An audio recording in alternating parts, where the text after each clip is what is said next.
A'udzubillahi minasyaitonir rajim. Bismillahirrahmanirrahim. Alhamdulillahirabbil alamin. Wassalatu wassalamu ala asyrafil anbiya'i wal mursalin wa ala alihi wa sahbihi ajma'in. Amma ba'd, syukur kita kepada Allah Subhanahu wa taala sekali lagi yang membantu kita dan mengizinkan kita untuk bersama di pagi ini meneruskan pembelajaran kita. Hari semalam kita berhenti di mengenal kalimah la yu'minu di dalam ayat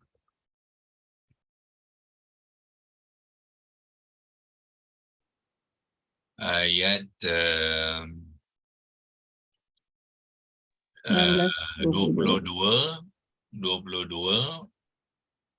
surah An-Nahl, surah ke-16, iaitu la yu'minu adalah kalimah yang keberapa?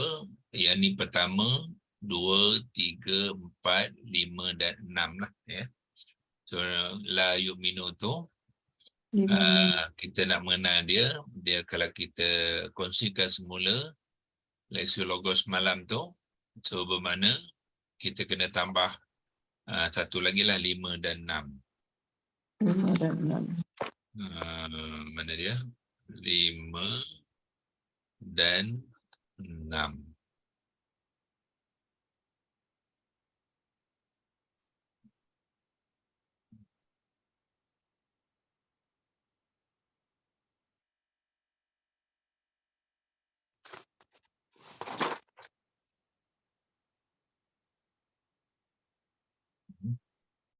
Ya, bermakna ayat ke-22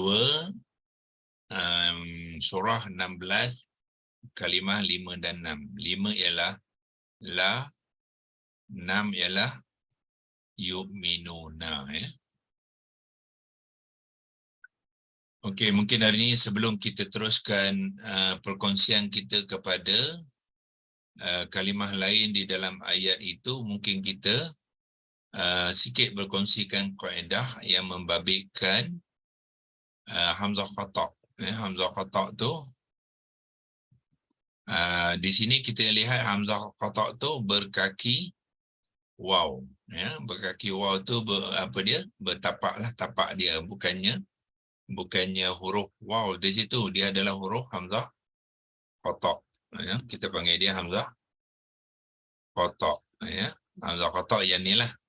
Dia hamzah qata' tu berbaris sukun tapi dia mengambil tapak waw ya. So macam mana kita nak memahami, nak menerangkan kenapa dia mengambil kaki ataupun tapak waw ya. So kaedahnya senang sajalah. Kita akan lihat kalimah yang di belakang, huruf yang di belakangnya ya. Huruf yang di belakang tu tengok baris kepada huruf yang sebelumnya. Huruf yang sebelumnya ialah huruf ya. Ya, tak kira huruf apa, tapi yang perlu kita lihat ialah baris dia, yang ni. Baris kepada huruf sebelum tu baris apa? Ya, kalau dia baris dhammah, maka dia akan mengambil kaki waw. Akan mengambil kaki waw. Itulah kenapa hamzah qata' ni mengambil kaki berlip ataupun tapak ya ya. Kalau lebih senang gunakan kaki lah ya. Kenapa hamzah qata' berkaki waw, bukannya berkaki alif ataupun berkaki waw ya. So okey, so persoalannya ada tak yang berkaki alif? Ada ya. So kalau dia berkaki alif, bermakna huruf yang sebelumnya semestilah mengambil baris fathah. Kalau huruf sebelumnya berbaris fathah, so kita akan dapati alif tu berkaki, hamzah qata' tu berkaki alif ya. Cuba kita tengok contohnya. Contoh yang senang kita tengok ialah di ayat 186 lah ya. Al-Baqarah tu. 19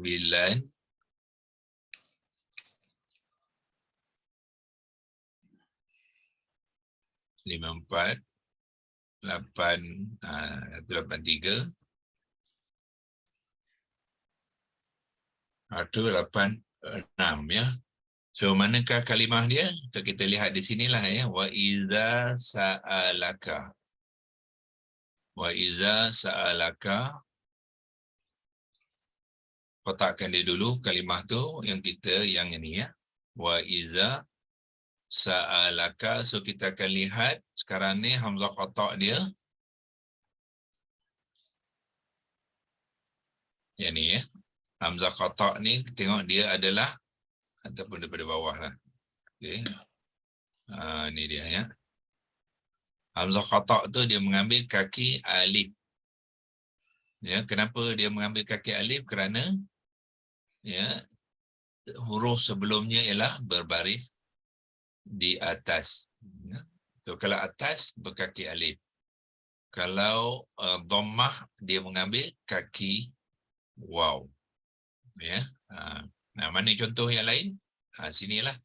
Bawah tu ada wal yu'minu. Inilah ya. Nah ni hamzah qata' berkaki waw. Kenapa dia berkaki waw? Kerana ya tu mengambil baris dhammah. Ya. So kita boleh lihat di situ dua-dua kes ada ya. Iaitu kes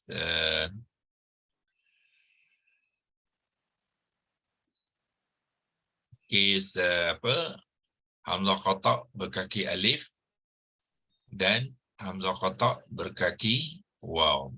Kaki alif kerana sim tu mengambil baris fathah, maka hamzah qata' berkaki alif.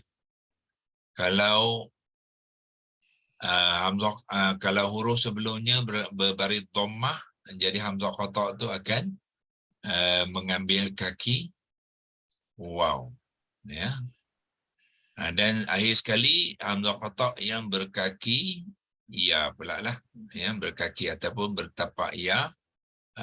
Dan kita boleh jangkakan bermakna huruf sebelumnya itu berbaris kasrah.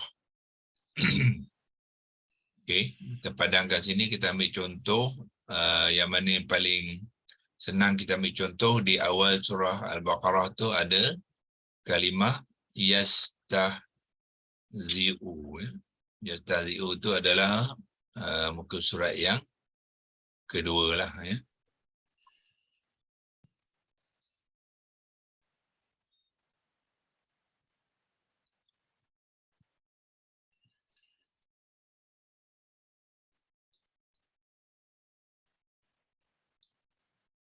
Ni dia.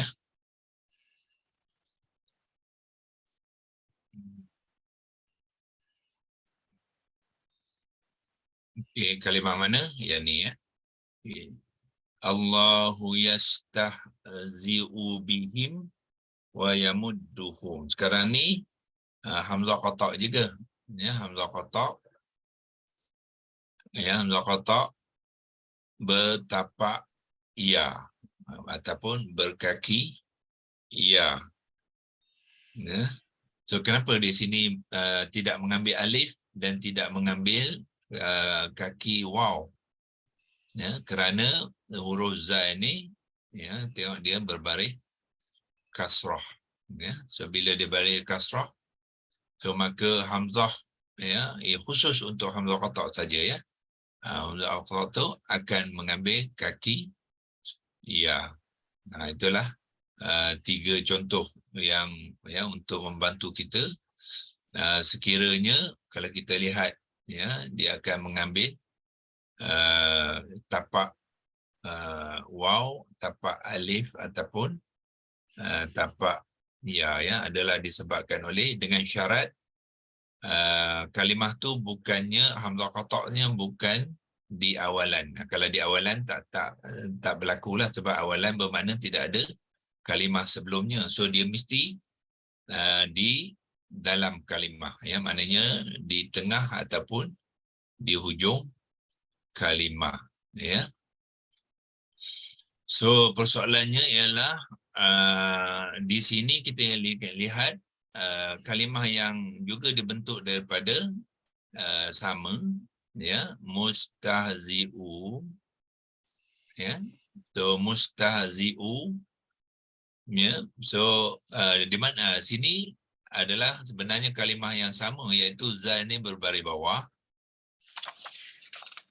za berbaris bawah, dan hamzah qata' ini juga hamzah qata' yang sama, ya. Tetapi dia tidak bertapak ya. Tidak bertapak ya, tu mesti ada sebabnya. Ya, okey, sebabnya ini lepas asalnya dia ada tapak dia macam nilah. Mustahzi'u sama dengan ni lah, ya. Asal ni ialah mustahzi'un, ya, mustahzi'un sebab dia adalah isim fa'il, ya. Tetapi apabila dijamakkan, ya, dijamakkan, maka ada penambahan waw nun, ya, penambahan waw nun ni, ya, ni, ya, untuk menjamakkan mustahzi'un tadi kepada jamak salim, ditambahkan waw dan nun baris atas tu.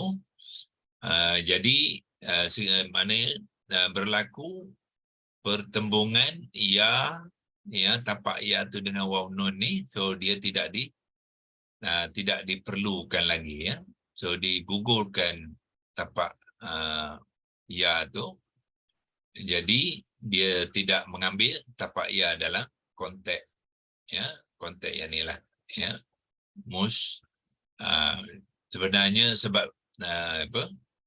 dia adalah dalam bentuk isim fa'il yang nakirah yang bertanwin, ya, yang bertanwin, kemudian ditambahkan waw nun tu, tanwin ni digugurkan dan dia tidak mengambil tapak ya, ya. So kita perlu memahami, mengenalnya kenapa saja. Begitu juga sini, ya. Kenapa yang ni ada tapak ya, ya, sebab dia zai baris bawah, sedangkan sini zai baris bawah, tapi sebab dia diikuti dengan huruf mat satu lagi iaitu waw nun, maka dia tapaknya dia digugurkan, ya. Okey, itu sebagai perkongsian, ya. Kalau tuan-tuan berjumpa dengan kalimah-kalimah yang hamzah qata'nya berkaki alif atau berkaki ya atau berkaki waw, ya, untuk maklumat, ya. Sekarang kita terus kepada kalimah yang seterusnya, ialah itu bil akhirati. Yang ni straightforward, ya, tak ada masalah, cuma sekarang ni penulisan sajalah. Ya, ini penulisan imla ni dia menggunakan alif bertanda panjang, tapi sebenarnya dalam rasam Osmani sekarang ni ialah hamzah qata' yang berbaris atas dan diikuti dengan alif mat. Itu penulisan yang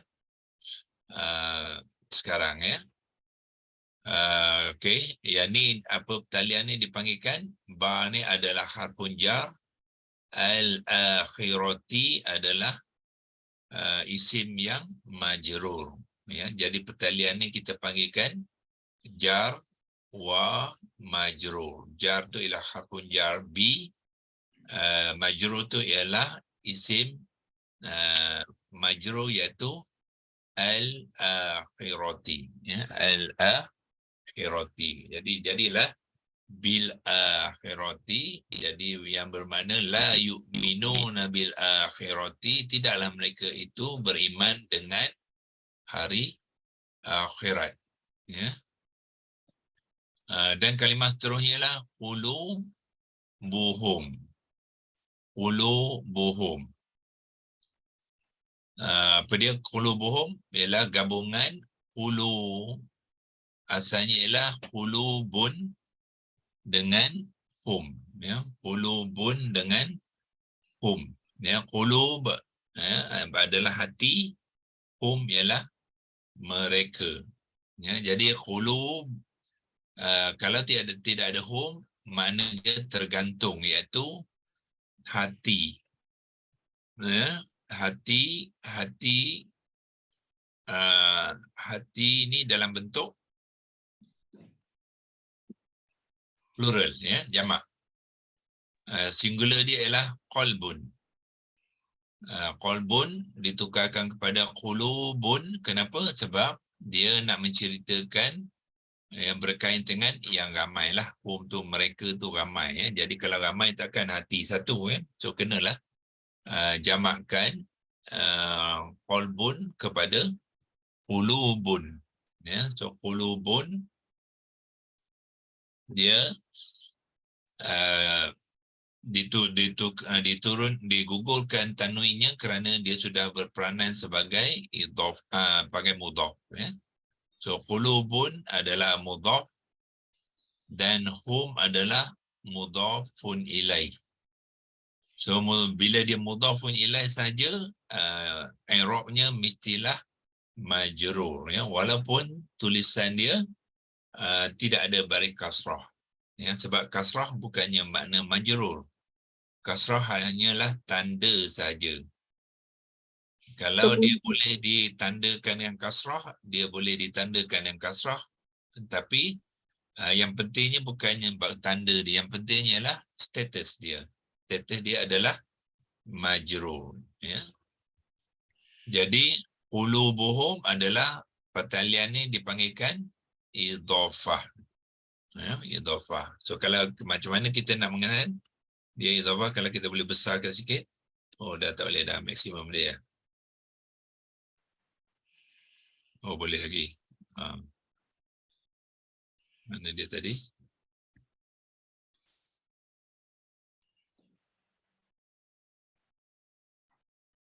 (16:22) ini, ya.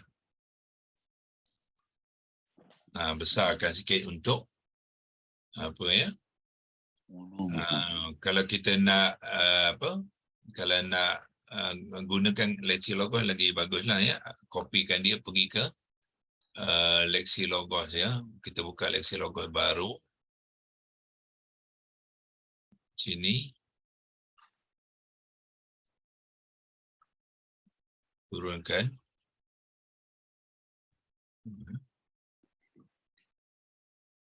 Kalau nak membincangkan, ya, boleh gunakan Lexilogos ni sebagai whiteboard, ya. So qulubun ni, ya, adalah asal dia apa? Kita boleh pecahkan dia, ya, untuk berkongsi, untuk penerangan dan sebagainya, ya. So dia asalnya ialah qulubun. Yang ni adalah tanwin. Buangkan dulu betul, taruh tanwin. Qulubun dengan hum, itu asalnya. So bermakna sebelum dia bergabung, dia adalah qulubun. So yang ni kita akan menerangkan sebagai apa? Gunakan annotation dalam share screen tu. Boleh gunakan teks ni, ya. So dia adalah isim.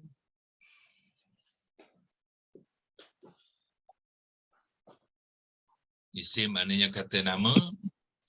Dia adalah jamak, ya, jamak salim.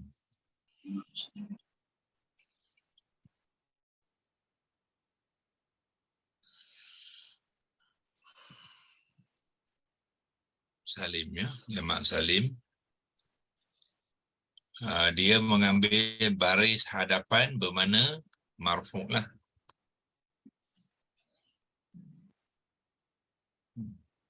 Itu penerangan kepada qulubun. Ini, ya. Boleh kita sebut dia nakirah tak, Doktor? Nah, boleh sebut nakirah tak? Isim nakirah. Ya, dan masukkan nakirah sebab dia bukan makrifah, ya.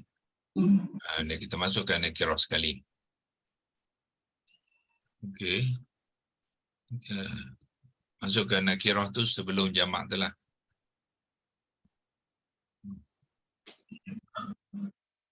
Okay. Ambilkan warna hijau ya, ambil warna hijau yang mana terang sikit. Yang ni kot. Untuk qulubun ya, sekarang ni dia belum lagi mudhaf ya. Dia belum lagi mudhaf, belum bergabung dengan hum tu. Maka dia kita tak boleh terangkan dia sebagai mudhaf sini. Kita hanya boleh terangkan dia mudhaf mana di sini ya, di sini. So kalau nak menerangkan mudhaf dia semasa dia mengambil kalimah qulubu ya. So kita terangkan kat sini. Yang ini warna merah, okey. So di sini kita boleh, dia adalah mudhaf. Okey. Dan mudhaf kena menerangkan terusnya boleh gunakan penerangan yang sama, iaitu dalam bentuk nakirah dan jamak salim, dan masih lagi marfu' ya, tidak bertukar, cuma dia hilang tanwin lah ya, yang tanwinnya digugurkan. Okey. So Doktor, qulubun tu bukan jamak taksir, doktor. Bukan dia jamak taksir ke qulubun? Qulubun. Nanti kejap, sorry ya, betul, jamak taksir. Terima kasih. Okey, kita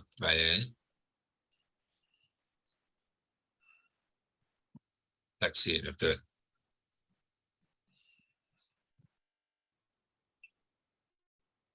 Ya, mampu. Okey, dia terima kasih ya. Siapa, Ridwan kan? Okey.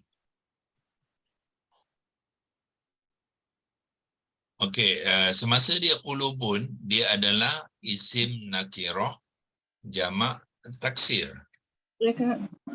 Okey. Tetapi apabila dia menjadi mudhaf di sini, adakah dia masih lagi isim nakirah?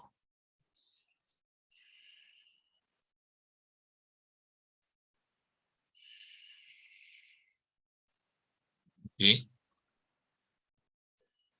Okey, so kalau kita nak menerangkan dia sekarang ni sudah menjadi isim ma'rifah.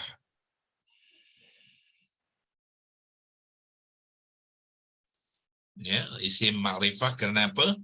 Kerana hum ni adalah mudhafun ilaih yang ma'rifah. Biasanya dalam Al-Quran bila menceritakan mereka-mereka tu, sebenarnya mereka tu sudah dikenal pasti ya. Kita bergantung pada ayat ya. Kalau ayat tu hum tu sudah dikenal pasti, dia merujukkan kepada kumpulan-kumpulan tertentu, maka hum tu adalah isim ma'rifah ya. So mana yang ni adalah mudhaf tu adalah yang ini. Yang ni. Okey, dan hum tu ialah itu mudhafun ilaih pula ya. Kita sebut catatan lain, mudhafun ilaih ya, atau ilaihi pun boleh juga ya. Okey, yang ma'rifah ya. So biasanya hum tu kalau bergantung pada ayat ni kalau kita tengok ayat itu okey.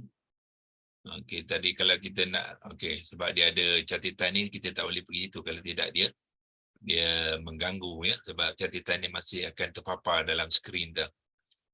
Jadi hum ni adalah isim ma'rifah yang merujukkan kepada kumpulan-kumpulan tertentu. Jadi automatically mudhaf dia pun akan menjadi ma'rifah ya. Jadi isim ma'rifah ya. So mudhaf sentiasa tanwin digugurkan dan dia makrifah, ya, walaupun makrifah dia tetap tidak ada tetap tidak ada alif lam ta'rifah. Okey, boleh ready lagi ya. Dengan tidak mengambil alif lam ta'rifah. So bermaknanya tuan-tuan dan perempuan, isim makrifah ada juga kategori isim makrifah yang tidak ada alif lam ta'rifah. Ya.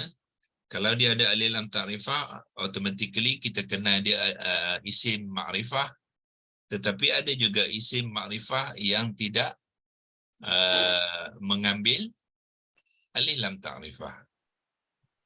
Ya, so contohnya macam ni lah, ya, qulubu kerana dia berpandang sebagai mudhaf kepada hum yang makrifah, jadi automatically dia pun akan menjadi makrifah. Jadi maknanya kalau kumpulan itu boleh dikenal pasti makrifah, hum tu bermakna hati-hati mereka pun sudah tentu kita juga kenal pasti yang kepunyaan mereka itu. Jadi dia automatically dah menjadi ma'rifah.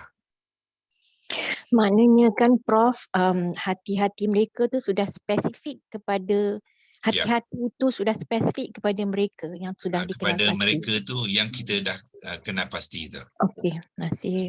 Cara yang paling nak faham makrifah ni ialah kenal pasti, ya. Kita boleh tahu dia. Itu maksud makrifah.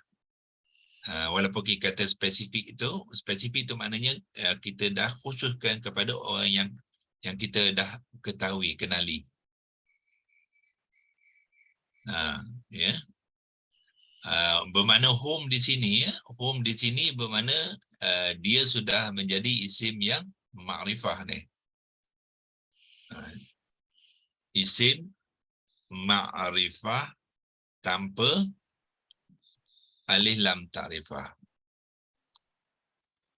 Dia tidak perlu mengambil lam ta'rifah, ya. Sebab dan dia memang pun tidak pun akan mengambil alif lam ta'rifah pun. Ya. Dia boleh jadi dalam bentuk umum kalau dalam konteks ayat itu ayat itu mengatakan secara umum, dan dia boleh juga jadi makrifah kalau di dalam ayat itu dia sudah mengkhususkan kepada golongan-golongan yang tertentu, maka dia adalah isim ma'rifah. Ya. Okey, so bila dia berperanan sebagai mudhafun ilaih, jadi dia adalah mudhafun ilaih yang makrifah, kita boleh tambah dia lagi, iaitu semestilah dia mengambil i'rab yang majrur. Ya, automatically memang semua mudhafun ilaih menjadi majrur. Ya. So jadi di sini ada mudhaf, di sini ada mudhafu ilaih. Jadi gabungan qulubuhum, ya, so kita kotakkan dia. Ya, kotakkan dia. Qulubuhum, ambil warna lain lah. Mudhaf tu ada dua kan Prof? Yang kepunyaan dengan kedudukan, yang kepunyaannya. Ini adalah kepunyaannya. Buhum. Maknanya hati-hati mereka, ya. Itu adalah kepunyaan lah. So yang ni sudah kita boleh ceritakan, rangkaian ni kita panggilkan dia ialah idhafah. Okey. Kita sebut pertalian idhafah.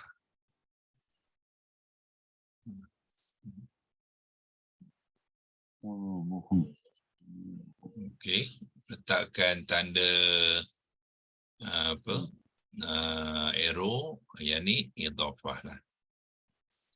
Ya, satu mudhaf kalimah pertama, kalimah kedua dipanggilkan mudhaf ilaih, hum ni yang kedua. So rangkaian ataupun gabungan mudhaf dengan mudhaf ilaih dipanggilkan idhafah. Idhafah bermakna sandaran. Ya, kalau kita nak melayukan dia, kita ambil select balik, editkan dia, yang bererti sandaran. Apa dimasukkan sandaran ialah kalimah yang pertama ni, kalau tidak ada kalimah yang kedua, makna kalimah itu tergantung. Qulubun asalnya, qulubun yang ni lah. Ya. Kalau tak ada hum, qulubun hati-hati. Dia macam tu, makna dia. Hati-hati. Jadi hati-hati tu dia tergantung, ya, makna dia. So dia mesti merujuk kepada hati seseorang ataupun hati sesuatu. So dia memerlukan kalimah yang kedua untuk disandarkan kepadanya, ya, disandarkan padanya. So bila dia bergabung, so dia bersandar kepada hum, maka itulah yang dipanggilkan idhafah, iaitu bermakna sandaran. Tinggal ini, ya, okey. Tuan, soalku. Assalamualaikum. Juga kita terdapat kalimah yang berbunyi bihim. Bihim juga mereka. Dapat, ya. Okey, kalau ayat lain mungkin qulubihim. Qulubihim. Kalau ada qulubi itu bermakna qulubun ni yang apa? Yang majrur, ya. Di sini dia marfu', isim ma'rifah mutanwin gugukan, dan kita boleh letakkan i'rab sekali di sini, ya.